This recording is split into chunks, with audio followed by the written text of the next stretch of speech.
Hello and welcome to True Crime Rocket Science, the most authentic voice in true crime. It's been 13 days since Mo Wilson's death on the night of May 11th in the bathroom of a friend's home in Austin, Texas. Within 24 hours of the incident, the Austin police presented their evidence to Colin Strickland's girlfriend, KAITLIN Armstrong. Strickland had been a former boyfriend of Mo's. Presented with the evidence, KAITLIN Armstrong appeared, in the words of the affidavit, quiet and guarded. Armstrong didn't deny or explain the CCTV footage, and she then requested to be allowed to leave, and she's been on the run ever since. We're at 13 days now, maybe 12. That's at least 1 or 2 days longer than Vicky White and Casey White eluded the U.S. Marshals and cops. This case also involves a fugitive on the run wanted for murder. One of the big questions people are asking is whether there was some kind of love triangle. Mo's family have denied there was, as well as Strickland himself. But in terms of the timeline, we know Mo and Colin, that's KAITLIN's boyfriend, went to this swimming pool together. It's in Austin and it's known as Deep Eddy, and they went there just prior to the incident. And it appears that Strickland dropped Mo at a friend's house sometime after that. We'll get to those details in a moment. I'm not sure where in Austin Armstrong's home is, but Armstrong and Strickland were living together in Austin, and the question is, how did Armstrong know Mo saw Strickland that day? Did she see them together? Did she follow them? Did she follow them on social media? Also, how did Armstrong know where to find Mo after what was either two friends, apparently two exes, on a harmless excursion, or was it a dalliance? Bear in mind, Mo doesn't live in Austin, and so she doesn't have a home in Austin, and so she was staying at a friend. So how did Armstrong know where to find her when she didn't even live in Austin? And then there's also the question, going for a swim at around sunset in May, was that normal or was something else going on? As I said, according to Mo's family, there was no relationship, and Strickland himself has just posted a statement which we'll deal with in the next episode. For now, let's deal with part 2 of the affidavit. Before we get to that, if you haven't subscribed to the channel, please do like, share, leave a comment, and let's get started. So yesterday we ended at the bottom of page 2 of the affidavit, and what the detectives found were 3 vehicles in a driveway, and one of them was a 2012 Jeep Grand Cherokee with Texas license plate LDZ 5608, and that vehicle belonged to KAITLIN Armstrong. It was the same vehicle seen in the CCTV footage.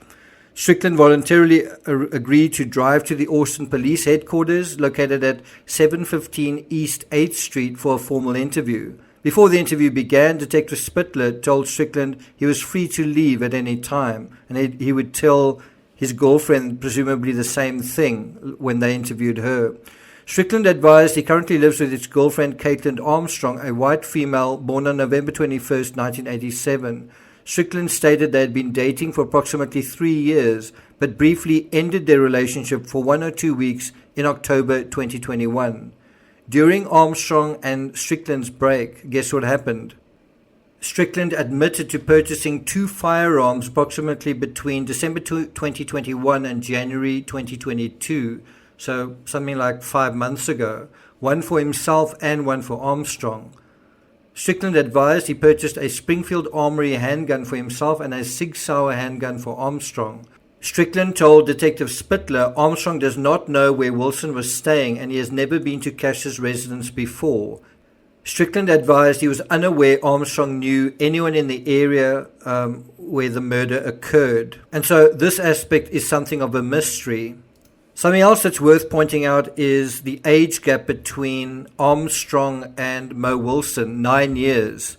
KAITLIN is 34 and Mo Wilson was 25. The affidavit continues, while Detective Spittler was conducting the interview with Strickland, Detective Ayers, along with members of the Austin Police Department TAC Intel Unit, executed residential search warrant SW 22104037, which was issued by the Austin Travis County Municipal Court. During the search, officers located 2 firearms in the residence as described by Strickland. The firearms located were identified as a Sig Sauer P365 9mm and a Springfield Arms EMP 9mm, and the serial numbers are also provided. It was discovered by officers of the Lone Star Fugitive Task Force that Armstrong had an outstanding Class B warrant for her arrest. The Lone Star Fugitive Task Force located and apprehended Armstrong, and she was transported to the Austin Police Department Homicide Unit office, where Detective Katie Connor, badge number 7055, interviewed her. During the interview, it was relayed to Detective Connor that the Class B warrant was not valid and she would be free to leave. Detective Connor advised Armstrong of the change and further advised her that she was free to leave and the door was open. Armstrong was asked if she had heard what happened in the past 24 hours. Armstrong began to nod her head and stated Strickland walked into the house and said one of the women in the cycling community had passed away. Armstrong was very still and did not move at all as they spoke. When confronted on how Strickland was talking to this girl and Armstrong's name came up during the investigation, she continued to stay quiet and completely still. When Armstrong was confronted with the video evidence of her vehicle, she had no explanation as to why it was in the area and did not make any denials surrounding the statements presented to her. Detective Connor then confronted her on how Strickland went out with Wilson and that Armstrong was upset about that. Armstrong then turned her head and rolled her eyes in an angry manner. Armstrong then stated, I'm certain as to even when you mean or what he said, because I didn't have any idea that he saw or even went out with this girl as of recently. When confronted about how Armstrong's vehicle was seen next to Cash's residence and how Strickland was saying certain things, Detective Connor explained she wanted her help to explain what actually happened and to help provide a logical explanation about why her vehicle was in the area. Detective Connor then said, maybe you were upset and just in the area. Armstrong then began to nod in agreement. Detective Connor then confronted Armstrong on how seeing her vehicle in the area, coupled with the statements made by Strickland, made things not look too good. Armstrong then again nodded her head up and down as if in agreement. So these concessions are really important. Armstrong again made no effort to deny what is being said and still provided no explanation as to why her vehicle would be there. Armstrong continued to remain very still and guarded as she spoke with Detective Connor. Armstrong then requested to leave, and so the interview was ended. On May 13, 2022, that's 11 days ago, Detective Spittler contacted Wilson's friend, who was fully identified in the Austin Police Department report and referred to by the pseudonym Jane. Jane provided information on condition she would remain anonymous to prevent being targeted by Armstrong. Jane, remember Armstrong lives in the same city. Jane advised Wilson and Strickland have had multiple romantic relationships together and described it as on-again, off-again. Whoopsie. An on-again, off-again relationship. Jane stated that Wilson's and Strickland's romantic relationship started during Wilson's first trip to Austin, and that was in the fall of 2021. And so you're getting a different story here from the affidavit to what Mo's family is saying and also what I think Strickland is saying.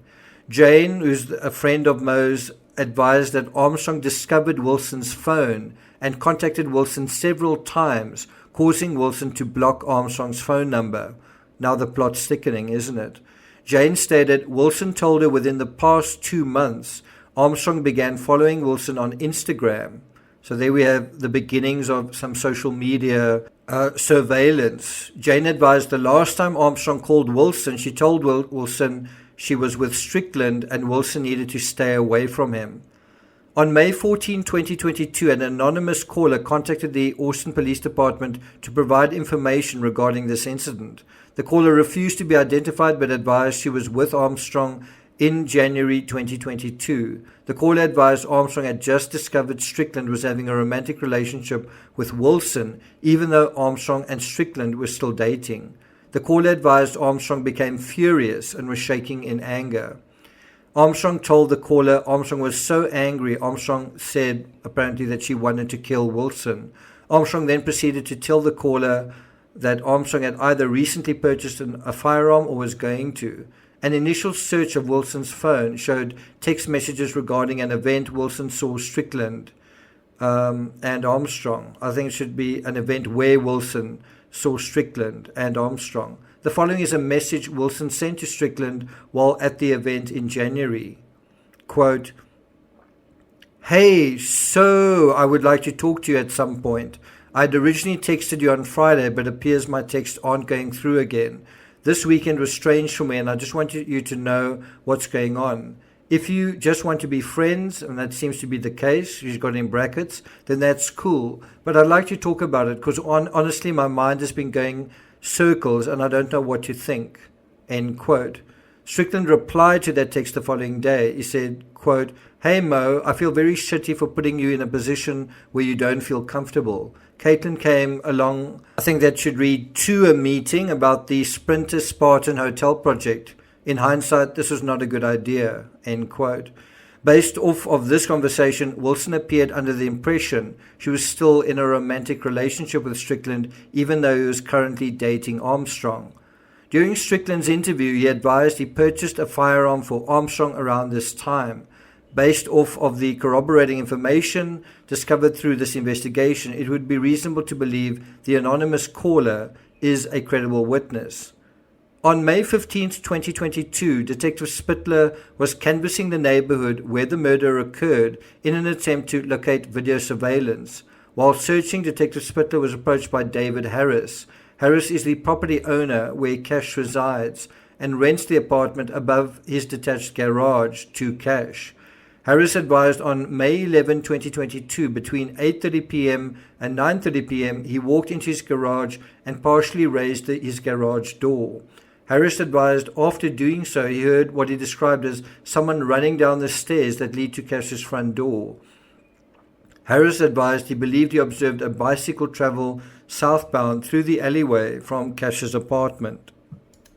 Throughout this investigation, detectives assigned to the Austin Police Department Homicide Unit, as well as another unit, and officers assigned to the APD TAC Intel Unit have collected various surveillance footage corroborating statements made by Strickland and showing Armstrong's vehicle in the area of the murder. The following is a collaboration of the video timeline. 8:16 p.m., Strickland and Wilson leave the parking lot of Pool Burger on Strickland's motorcycle. 8:26 p.m., 10 minutes later, Armstrong's vehicle drives northbound on Maple Avenue and then westbound on East 18th Street.